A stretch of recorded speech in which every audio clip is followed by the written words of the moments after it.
ಯೋಗ ಬಂಧುಗಳಿಗೆ ನಮಸ್ಕಾರ. ನಾವು ಈ ದಿನ ಮಹರ್ಷಿ ಪತಂಜಲಿ ಪ್ರಣೀತ ಅಷ್ಟಾಂಗ ಯೋಗದ 4ನೆಯ ಅಂಗದಲ್ಲಿ ಬರುವ ಪ್ರಾಣಾಯಾಮ ಪ್ರಕರಣದ ಪಂಚತತ್ವಗಳು ಹಾಗೂ ಪ್ರಾಣಾಯಾಮದ ಭೇದಗಳು ಇವುಗಳ ಬಗ್ಗೆ ತಿಳಿದುಕೊಳ್ಳಲು ಪ್ರಯತ್ನಿಸೋಣ. ಓಂ.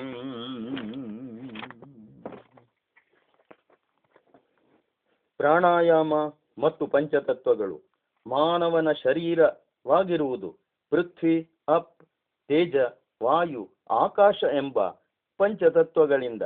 ಈ 5 ಸ್ಥೂಲಭೂತಗಳಿಂದ ನಮ್ಮ ಕಣ್ಣಿಗೆ ಕಾಣುವ ಸ್ಥೂಲವಾದ ಅಂಗಗಳು ಇದೇ ಪಂಚಭೂತಗಳ ಸೂಕ್ಷ್ಮ ರೂಪವಾದ ಪಂಚಸೂಕ್ಷ್ಮ ಭೂತಗಳಿಂದ ಶರೀರದ ಒಳಗಿನ ಸೂಕ್ಷ್ಮವಾದ ಅಂಗಗಳು ರಚಿತವಾಗಿವೆ. ಮಾತ್ರವಲ್ಲ, ನಾವು ಈ ಮೊದಲು ಹೇಳಿದ 8 ಚಕ್ರಗಳಲ್ಲಿ ಜ್ಞಾನತಂತುಗಳ ಸಂಗಮ ಸ್ಥಾನದಲ್ಲಿ ಒಂದೊಂದರಲ್ಲಿ ಒಂದೊಂದು ತತ್ವದ ಪ್ರಾಬಲ್ಯವಿರುತ್ತದೆ. ಶರೀರದಲ್ಲಿ ವ್ಯಾಧಿ ಹುಟ್ಟುವುದು ಈ ತತ್ವಗಳ ವಿಷಮತೆಯಿಂದಲೇ. ಈ ಬಗೆಯ ವಿಷಮತೆಯನ್ನು ದೂರ ಮಾಡಿ ಅವುಗಳ ಸಮತೆಯನ್ನು ಕಾಪಾಡುವುದರಿಂದಲೇ ದೇಹದ ಆರೋಗ್ಯ ಸಂಭವವಾಗುತ್ತದೆ. ಸಾಧಕನಾದ ಯೋಗಿಗೆ ಪ್ರಾಣಾಯಾಮದ ಅನುಷ್ಠಾನದಿಂದ ತನ್ನ ಶರೀರದಲ್ಲಿ ಯಾವ ತತ್ವ ಅಧಿಕವಾಗಿರುವುದು, ಯಾವುದು ನ್ಯೂನವಾಗಿರುವುದು ಎಂಬುದರ ಜ್ಞಾನ ಉಂಟಾಗುತ್ತದೆ. ಆಗ ಅವನು ಅಧಿಕವಾದ ತತ್ವದ ಉಪಶಮನಕ್ಕಾಗಿ ಅಥವಾ ನ್ಯೂನವಾದ ತತ್ವದ ಪೂರ್ತಿಗಾಗಿ ಅವಶ್ಯಕವಾದ ಚಕ್ರಗಳಲ್ಲಿ ಪ್ರಾಣವನ್ನು ನಿಲ್ಲಿಸಿ ಅದನ್ನೆಚ್ಚರಿಸುತ್ತಾನೆ. ಇದರ ಫಲವಾಗಿ ಈ ವಿಕಾರವು ನಾಶವಾಗಿ ಸಮತೆ ಸಿದ್ಧಿಸುತ್ತದೆ. ಮಾತ್ರವಲ್ಲ, ವಾಯುವಿನಲ್ಲಿ ಬೇರೆ 4 ತತ್ವಗಳ ಸಮಾವೇಶವೂ ಆಗಿಯೇ ಇರುತ್ತದೆ.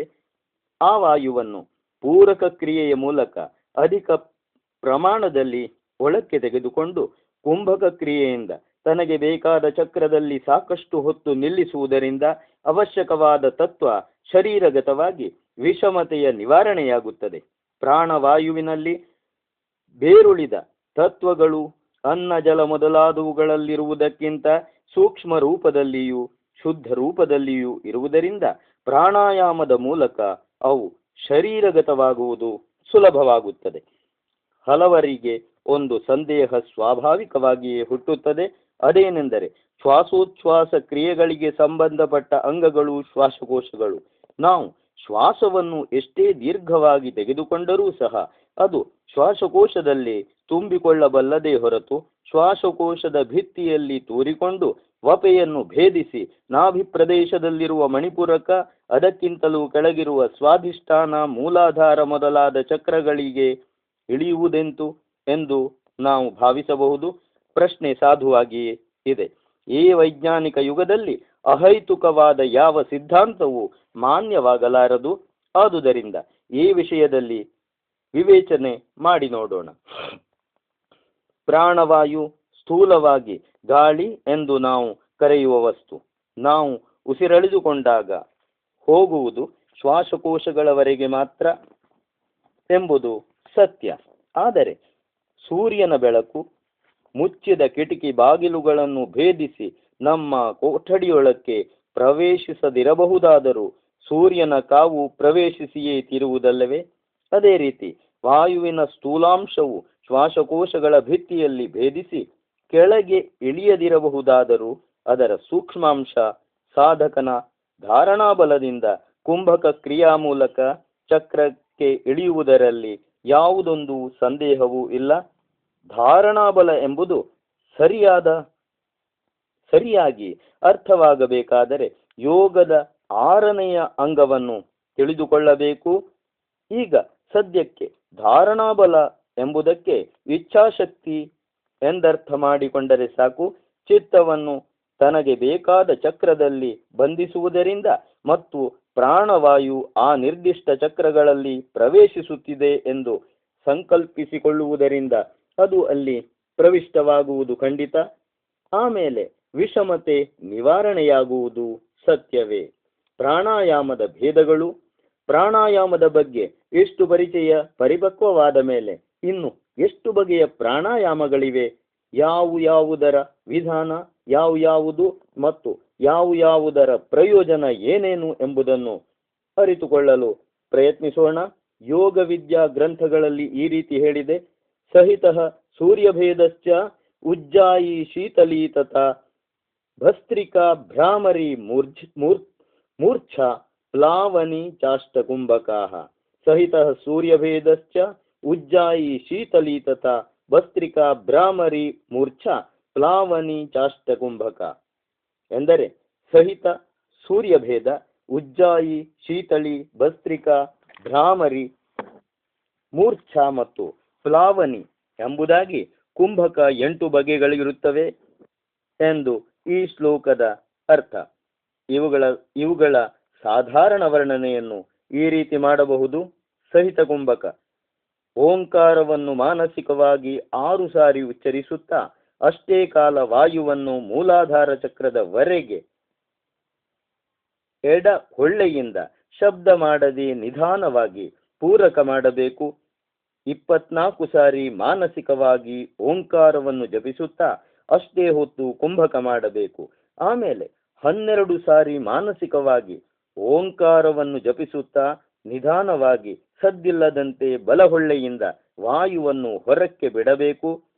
ಇದು ಒಂದು ಪ್ರಾಣಾಯಾಮವಾಯಿತೆಂದು ತಿಳಿಯಬೇಕು. ಇದೇ ರೀತಿ ಹೊಳ್ಳೆ ಬದಲಾಯಿಸಿ ಪ್ರಾಣಾಯಾಮ ಮಾಡಬಹುದು. ಪೂರಕ, ಕುಂಭಕ ಮತ್ತು ರೇಚಕಗಳ ಅನುಪಾತವನ್ನು 1:4:2 ಈ ಪ್ರಮಾಣದಲ್ಲಿಟ್ಟುಕೊಂಡು ಸಾಧ್ಯವಾದಷ್ಟು ಹೆಚ್ಚಿಸುತ್ತಾ ಹೋಗಬೇಕು. ಉಪಯೋಗಿಸದಿರುವ ಹೊಳ್ಳೆಯನ್ನು ಬೆರಳುಗಳಿಂದ ಅದುಮಿ ಹಿಡಿಯಬೇಕು. ಫಲಗಳು: ಚಿತ್ತವು ಏಕಾಗ್ರವಾಗುವುದು. ಇಚ್ಛಾಶಕ್ತಿಯಿಂದ ಚಕ್ರಗಳಲ್ಲಿ ಕುಂಭಕ ಮಾಡಿ ಶಾರೀರಿಕ ವಿಕಾರಗಳನ್ನು ದೂರ ಮಾಡಿಕೊಳ್ಳಬಹುದು. ಸೂರ್ಯಭೇದಿ ಕುಂಭಕ. ಸೂರ್ಯಭೇದಿ ಕುಂಭಕ ಸೂರ್ಯನಾಡಿಯಿಂದ ಅಂದರೆ ಬಲಹೊಳ್ಳೆಯಿಂದ ಬಲಪೂರ್ವಕವಾಗಿ ನಿಧಾನವಾಗಿ ಶಬ್ದ ಮಾಡುತ್ತಾ ಪೂರಕ ಮಾಡಿ ಪ್ರಾಣವಾಯುವನ್ನು ಉದರದ ತುಂಬಿ ಅದನ್ನು ನಖಶಿಖಾಂತವಾಗಿ ಶರೀರದಲ್ಲೆಲ್ಲ ಹರಡಬೇಕು. ವಾಯುವನ್ನು ತಡೆಹಿಡಿಯಲಾಗುವಷ್ಟು ಹೊತ್ತು ಬಲಪೂರ್ವಕವಾಗಿ ತಡೆದು ಕುಂಭಕ ಮಾಡಬೇಕು. ಆಮೇಲೆ ಚಂದ್ರನಾಡಿ ಎಂದರೆ ಎಡಹೊಳ್ಳೆಯಿಂದ ಶಬ್ದ ಮಾಡುತ್ತಾ ವೇಗಪೂರ್ವಕವಾಗಿ ರೇಚಕ ಮಾಡಬೇಕು. ಇದೊಂದು ಪ್ರಾಣಾಯಾಮ. ಮೊದಲು 5 ಪ್ರಾಣಾಯಾಮದಿಂದ ಆರಂಭಿಸಿ ಕ್ರಮಕ್ರಮವಾಗಿ ಸಂಖ್ಯೆಯನ್ನು ಹೆಚ್ಚಿಸಬೇಕು. ಬಲಹೊಳ್ಳೆಯಿಂದ ಪೂರಕ ಮತ್ತು ಎಡಹೊಳ್ಳೆಯಿಂದ ರೇಚಕ ಇದು ಈ ಪ್ರಾಣಾಯಾಮದ ಅನಿವಾರ್ಯ ನಿಯಮ. ಸೂರ್ಯಭೇದಿ ಕುಂಭಕದಿಂದ ಶರೀರದಲ್ಲಿ ಉಷ್ಣತೆ ಮತ್ತು ಪಿತ್ತ ಹೆಚ್ಚುವುವು. ವಾತ ಮತ್ತು ಕಫದಿಂದ ಹುಟ್ಟುವ ರೋಗಗಳು, ರಕ್ತದೋಷ, ಚರ್ಮದೋಷ, ಹೊಟ್ಟೆಯಲ್ಲಿ ಹುಳು ಈ ಮೊದಲಾದವು ದೂರವಾಗುತ್ತವೆ. ಜಠರಾಗ್ನಿ ವರ್ಧಿಸುತ್ತದೆ ಮತ್ತು ಕುಂಡಲಿನಿ ಜಾಗರಣದಲ್ಲಿ ಸಹಾಯಕವಾಗುತ್ತದೆ. ಈ ಪ್ರಾಣಾಯಾಮವನ್ನು ಬೇಸಿಗೆಯಲ್ಲಿ ಮಾಡಬಾರದು ಮತ್ತು ಪಿತ್ತ ಪ್ರವೃತ್ತಿ ಉಳ್ಳವರು ಕೂಡ ಈ ಪ್ರಾಣಾಯಾಮವನ್ನು ಮಾಡಬಾರದು. ಚಂದ್ರಭೇದಿ ಪ್ರಾಣಾಯಾಮವು ಇದಕ್ಕೆ ವಿರುದ್ಧವಾದುದು. ಅಂದರೆ ಚಂದ್ರನಾಡಿ ಎಂದರೆ ಎಡಹೊಳ್ಳೆಯಿಂದ ಪೂರಕ ಮತ್ತು ಸೂರ್ಯನಾಡಿ ಎಂದರೆ ಬಲಹೊಳ್ಳೆಯಿಂದ ರೇಚಕ. ಇದೇ ವ್ಯತ್ಯಾಸ. ಇದರಿಂದ ಶಾರೀರಿಕ ಆಯಾಸವು, ಉಷ್ಣತೆಯು ದೂರವಾಗುತ್ತದೆ. ಶೀತ ಪ್ರವೃತ್ತಿಯವರಿಗೆ ಇದು ಒಳ್ಳೆಯದಲ್ಲ. ಉಜ್ಜಾಯಿ ಕುಂಭಕ ಮುಖವನ್ನು ಮುಂದಕ್ಕೆ ಬಾಗಿಸಿ 2 ಹೊಳ್ಳೆಗಳಿಂದಲೂ ಅಥವಾ ಬಲಹೊಳ್ಳೆಯಿಂದ ಶಬ್ದಪೂರ್ವಕವಾಗಿ ಮತ್ತು ನಿಧಾನವಾಗಿ ಕಂಠದಿಂದ ಹಿಡಿದು ಹೃದಯದವರೆಗೆ ಮಾತ್ರ ವಾಯು ಮುಟ್ಟುವಂತೆ ಪೂರಕ ಮಾಡಬೇಕು. ಸ್ವಲ್ಪ ಹೊತ್ತು ಕುಂಭಕ ಮಾಡಿ ಹೀಗೆಯೇ ಎಡಹೊಳ್ಳೆಯಿಂದ ರೇಚಕ ಮಾಡಬೇಕು. ಇದೊಂದು ಪ್ರಾಣಾಯಾಮ. ಈ ಪ್ರಾಣಾಯಾಮದಲ್ಲಿ ಕುಂಭಕ, ಪೂರಕ, ರೇಚಕಗಳು ಅಲ್ಪ ಪ್ರಮಾಣದಲ್ಲಿ ಮಾಡಲ್ಪಡುತ್ತವೆ. ಕುಂಭಕದಲ್ಲಿ ವಾಯು ಹೃದಯಕ್ಕಿಂತ ಕೆಳಕ್ಕೆ ಹೋಗಬಾರದು. ರೇಚಕವನ್ನು ಸಾಧ್ಯವಾದಷ್ಟು ನಿಧಾನವಾಗಿ ಮಾಡಬೇಕು. ಈ ಪ್ರಾಣಾಯಾಮದ ವೈಶಿಷ್ಟ್ಯವೆಂದರೆ ಹೊಳ್ಳೆಯಿಂದ ಬಾಯಿಗೆ, ಬಾಯಿಯಿಂದ ಕಂಠಕ್ಕೆ, ಕಂಠದಿಂದ ಬಾಯಿಗೆ, ಬಾಯಿಯಿಂದ ಮೂಗಿನಿಂದಾಚೆಗೆ ಹೀಗೆ ಹಂತ ಹಂತವಾಗಿ ರೇಚಕ ಮಾಡುವುದು. 5ರಿಂದ ಆರಂಭಿಸಿ ಯಥಾಶಕ್ತಿ ಸಂಖ್ಯೆಯನ್ನು ಹೆಚ್ಚಿಸಬೇಕು. ಇದರ ಫಲಗಳು: ಕಫ ಪ್ರಕೋಪ, ಉದರ ರೋಗ, ಆಮವಾತ, ಮಂದಾಗ್ನಿ, ಪ್ಲೀಹ ಇವು ದೂರವಾಗುವುವು. ಕಂಠ, ಬಾಯಿ ಮತ್ತು ಶ್ವಾಸಕೋಶಗಳು ಸ್ವಚ್ಛವಾಗುವು. ಶೀತಳಿ ಕುಂಭಕ ಕಾಗೆಯ ಕೊಕ್ಕಿನ ಆಕಾರದಲ್ಲಿ ನಾಲಿಗೆಯನ್ನು ತುಟಿಗಳಿಂದ ಹೊರಗೆ ನೀಡಿ ನಿಧಾನವಾಗಿ ವಾಯುವನ್ನು ಪೂರಕ ಮಾಡಬೇಕು. ನಿಧಾನವಾಗಿ ಉದರದ ತುಂಬ ವಾಯುವನ್ನು ತುಂಬಿ ಸೂರ್ಯಭೇದಿ ಪ್ರಾಣಾಯಾಮದಂತೆ ಸ್ವಲ್ಪ ಹೊತ್ತು ಕುಂಭಕ ಮಾಡಿ ಎರಡೂ ಹೊಳ್ಳೆಗಳಿಂದಲೂ ರೇಚಕ ಮಾಡಬೇಕು. ಮತ್ತೆ ಮತ್ತೆ ಹೀಗೆಯೇ ಮಾಡಬೇಕು. ಇದರ ಫಲಗಳು ಅಜೀರ್ಣ, ಪಿತ್ತಜನ್ಯವಾದ ರೋಗಗಳು, ರಕ್ತಪಿತ್ತ, ರಕ್ತ ವಿಕಾರ, ಮಲಬದ್ಧತೆ, ಆಮ್ಲಪಿತ್ತ, ಪ್ಲೀಹ, ಬಾಯಾರಿಕೆ ಮೊದಲಾದವು ದೂರವಾಗುವುದು. ಬಲ ಮತ್ತು ಸೌಂದರ್ಯ ಹೆಚ್ಚುವುದು.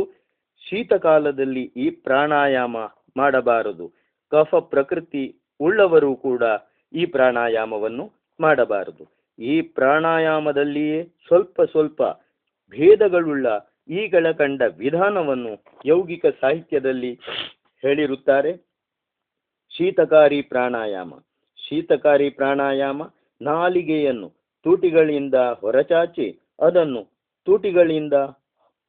ತುಟಿಗಳಿಂದಲೂ ಹಲ್ಲುಗಳಿಂದಲೂ ಹಗುರವಾಗಿ ಅದುಮಿ ಹಿಡಿದು ಅಕ್ಕಪಕ್ಕದ ಸಂದುಗಳಿಂದ ಸಿ ಸಿ ಶಬ್ದದೊಂದಿಗೆ ಪೂರಕ ಮಾಡುವುದು. ಉಳಿದ ಕ್ರಿಯೆಯೆಲ್ಲ ಶೀತಳಿ ಪ್ರಾಣಾಯಾಮದಂತೆಯೇ ಇರುತ್ತದೆ. ಕವಿ ಪ್ರಾಣಾಯಾಮ ಅಂದರೆ ಸದಂತ್ಯ. ಹಲ್ಲುಗಳ ಸಾಲುಗಳನ್ನೊತ್ತಿ ಹಿಡಿದು ಅವುಗಳ ಸಂಧಿಯಿಂದ ನಿಧಾನವಾಗಿ ಪೂರಕ ಮಾಡುವುದು. ಉಳಿದುದೆಲ್ಲ ಶೀತಳಿಯಂತೆಯೇ ಇರುತ್ತದೆ. ಇದರಿಂದ ಕಂಠವು ಕೋಮಲವಾಗುವುದೊಂದೇ ಇದರ ವಿಶೇಷ ಫಲ. ಶರೀರಕ್ಕೆ ತಂಪನ್ನೀಯುವುದರಲ್ಲಿಯೂ ಕ್ಷಯ ನಿವಾರಣೆಯಲ್ಲಿಯೂ ಇವು ಬಹಳ ಉಪಯೋಗಕರವಾಗಿರುತ್ತವೆ. ಭಸ್ತ್ರಿಕಾ ಕುಂಭಕ. ಭಸ್ತ್ರಿಕಾ ಎಂದರೆ ತಿದಿ. ತಿದಿಯಿಂದ ಗಾಳಿ ತುಂಬಿಸಲ್ಪಡುವಂತೆ ಎರಡು ಹೊಳ್ಳೆಗಳಿಂದಲೂ ವಾಯುವನ್ನು ಶಬ್ದದೊಂದಿಗೆ ದೀರ್ಘವಾಗಿಯೂ ವೇಗದೊಂದಿಗೆ ಮೂಲಾಧಾರದವರೆಗೆ ಮುಟ್ಟುವಂತೆ ಪೂರಕ ಮಾಡಬೇಕು. ಕುಂಭಕ ಮಾಡದೆಯೇ ಇದೇ ರೀತಿ ಎರಡು ಹೊಳ್ಳೆಗಳಿಂದಲೂ ರೇಚಕ ಮಾಡಬೇಕು. ಹೀಗೆ ಬಾಹ್ಯಾಭ್ಯಂತರ ಕುಂಭಕವನ್ನು ಮಾಡದೆ 8 ಸಾರಿ ಪೂರಕ ರೇಚಕವನ್ನು ಮಾಡಿ 9ನೆಯ ಸಾರಿ ಪೂರಕ ಮಾಡಿದ ಮೇಲೆ ಶಕ್ಯವಾದಷ್ಟು ಕುಂಭಕ ಮಾಡಿ 10ನೆಯ ಸಾರಿಗೆ ನಿಧಾನವಾಗಿ 2 ಹೊಳ್ಳೆಗಳಿಂದಲೂ ರೇಚಕ ಮಾಡಬೇಕು. ಇದು ಒಂದು ಪ್ರಾಣಾಯಾಮ. ಹೀಗೆ 3 ಪ್ರಾಣಾಯಾಮ ಮಾಡಬೇಕು. ಇದು ಮೊದಲು ನಿಧಾನವಾಗಿ ಮಾಡಲ್ಪಟ್ಟು ಕ್ರಮಕ್ರಮವಾಗಿ ವೇಗ ಹೊಂದುತ್ತಾ ಹೋಗಬೇಕು. ಕೊನೆ ಮುಟ್ಟುವ ಮುನ್ನ ಮರಳಿ ನಿಧಾನವಾಗಿ ಕ್ರಮಕ್ರಮವಾಗಿ ನಿಲ್ಲಿಸಬೇಕು. ಶಬ್ದ ಇಂಜಿನ್ನಿನಂತೆ ಬರುತ್ತದೆ. ಕೈಗಳಿಂದ ತೊಡೆಗಳನ್ನು ಒತ್ತಿ ಹಿಡಿದಿರಬೇಕು. ಭಸ್ತ್ರಿಕಾ ಪ್ರಾಣಾಯಾಮದಲ್ಲಿ ನೆನಪಿಡಬೇಕಾದ ಒಂದು ಅಂಶವಿದೆ. ಪೂರಕವಾದ ಮೇಲೆ ಮೂಲಾಧಾರ ಚಕ್ರದ ಮೇಲೆಯೂ ರೇಚಕವಾದ ಮೇಲೆ ನಾಸಿಕಾಗ್ರದ ಮೇಲೆಯೂ ಸ್ವಲ್ಪ ಹೊತ್ತು ಧ್ಯಾನ ಮಾಡಬೇಕು. ಕುಂಭಕ ಮಾಡುತ್ತಿರುವಾಗ ಮಣಿಪೂರಕ ಚಕ್ರದ ಮೇಲೆ ಧ್ಯಾನ ಮಾಡಬೇಕು. ಈ ಪ್ರಾಣಾಯಾಮವನ್ನು 3 ಸಾರಿ ಮಾಡಬೇಕು.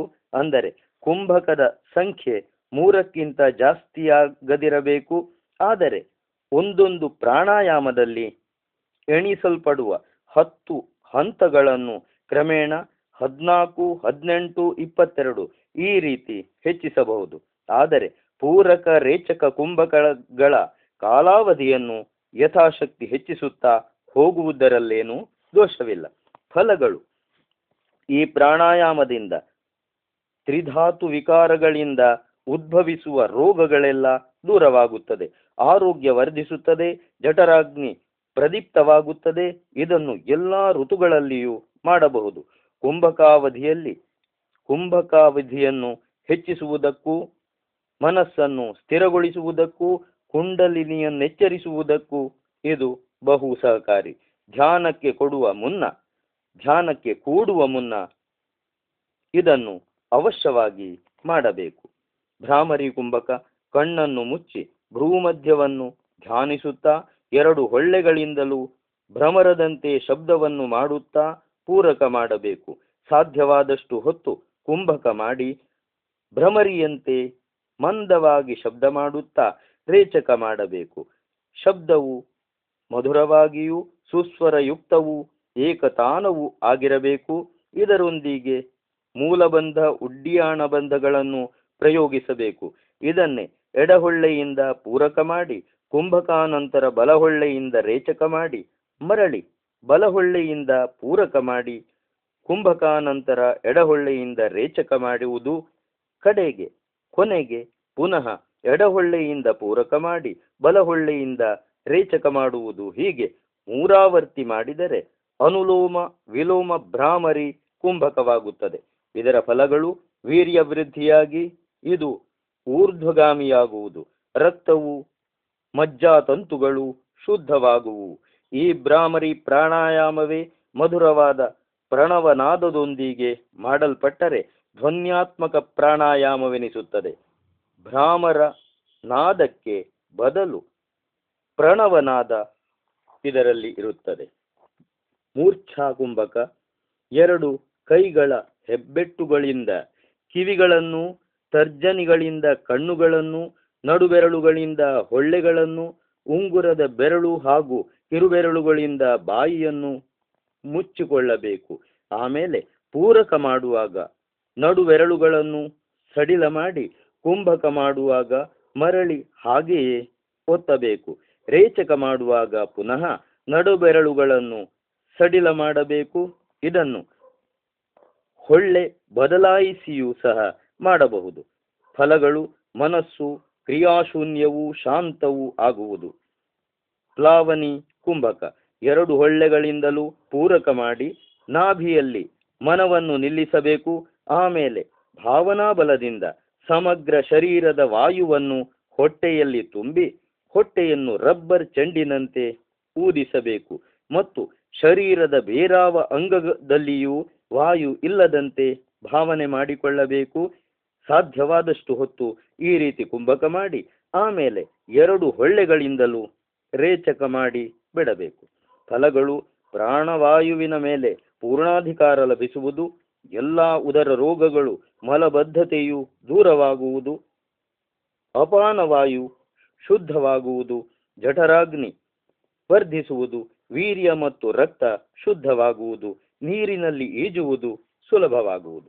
ಈ 8 ಬಗೆಯ ಪ್ರಾಣಾಯಾಮಗಳೇ ಅಲ್ಲದೆ ಅನುಭವ ಹಾಗೂ ಉಪಯೋಗಿತ್ವದ ಆಧಾರದ ಮೇಲೆ ಇನ್ನೂ ಎಷ್ಟೋ ಬಗೆಯ ಪ್ರಾಣಾಯಾಮಗಳನ್ನು ಯೋಗ ಸಾಹಿತ್ಯದಲ್ಲಿ ವರ್ಣಿಸಿರುತ್ತಾರೆ.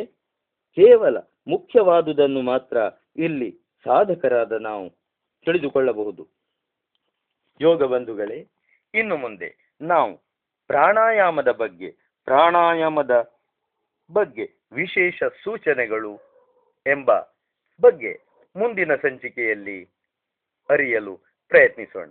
ಓಂ ಓಂ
Thank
you.